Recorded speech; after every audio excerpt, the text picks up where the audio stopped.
தந்தை, மகன், தூய ஆவியாரின் பெயராலே ஆமேன். இன்றைய திருப்பாடல்கள். ஆண்டவரே என் ஒளி, அவரே என் மீட்பு, யாருக்கு நான் அஞ்ச வேண்டும்?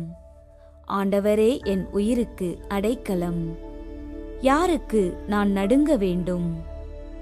ஆண்டவருக்காக காத்திரு, உள்ளத்தில் உறுதி கொள், மனத்திடம் பெறு. ஆண்டவருக்காக காத்திரு.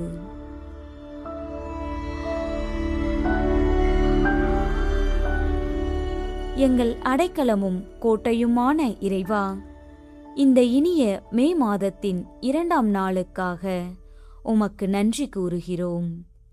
நேற்றைய பொழுதில் உமது பராமரிப்பில் எங்களை வழிநடத்தினீர். இன்று விடியற்காலையில் புதிய நம்பிக்கையோடு எங்களை எழச் செய்திருக்கிறீர்.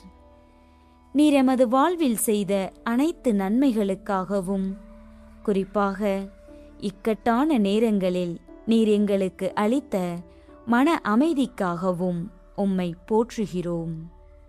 உமது மாறாத அன்பு ஒவ்வொரு நாளும் எம்மை புதுப்பிக்கின்றது. இதற்காக உமது திருநாமத்திற்கு நன்றி பலி செலுத்துகிறோம். வல்லமையுள்ள இறைவா, இந்த நாளை உம்மிடம் ஒப்படைக்கிறோம். இன்று நாங்கள் எதிர்கொள்ளும் சவால்களைக் கண்டு அஞ்சாமல், உம்மிடமிருந்து வரும் வலிமையால் அவற்றை வெல்ல அருள் தாரும். என்னால் எதுவும் இயலாது, ஆனால் என்னை பலப்படுத்துகிறவராலே எல்லாவற்றையும் செய்ய எனக்கு ஆற்றல் உண்டு என்ற நம்பிக்கையை எங்கள் உள்ளத்தில் விதைத்தருளும்.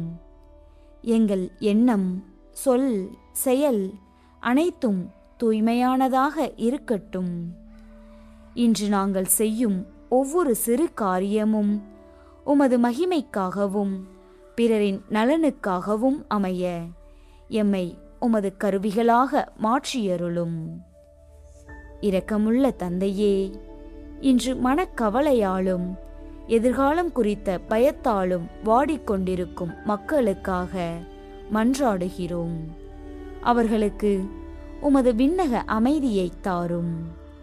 தேர்வுகளுக்காக காத்திருக்கும் மாணவர்கள், தங்கள் இலக்குகளை அடைய துடிக்கும் இளைஞர்கள் ஆகியோருக்கு தெளிவான சிந்தனையையும் விடாமுயற்சியையும் தந்தருளும். எம் குடும்பங்களில் உள்ள முதியவர்களையும் நோயாளிகளையும் உமது சிறகுகளின் கீழ் பாதுகாத்தருளும். உலகில் நிலவும் பிரிவினைகளும் போர்களும் நீங்கி அனைவரும் ஒரு மனதோடு வாழ உமது ஒளியை ஏற்றி வைப்பீராக. எமது அன்றாட தேவைகளை நிறைவேற்றி குறைவற்ற வாழ்வு வாழ வழிகாட்டும். ஆண்டவரே, இன்று நாள் முழுவதும் எங்களோடு தங்கியிரும். தீய வழிகளில் நாங்கள் செல்லாதவாறு எமது பாதைகளை காத்தருளும். உமது வார்த்தைகள் எமது வாழ்விற்கு விளக்காக இருக்கட்டும். நாங்கள் சந்திக்கும் ஒவ்வொருவரிடமும் அன்பை பகிரவும் இன்முகம் காட்டவும் எங்களுக்கு துணை புரியும். எந்நிலையிலும் உம்மை விட்டு விலகாத உறுதியான விசுவாசத்தை எமக்கு தந்து உமது அருட்கரத்தில் எங்களை இளைப்பாரச் செய்யும். இயேசு, மரி, சூசை, என் இருதயத்தையும் ஆத்துமத்தையும் என் முழு வாழ்வையும் உங்களுக்கு ஒப்படைக்கின்றேன். உமது பாதுகாவலில் நான் எப்போதும் இளைப்பாரச் செய்யும். ஆமேன்.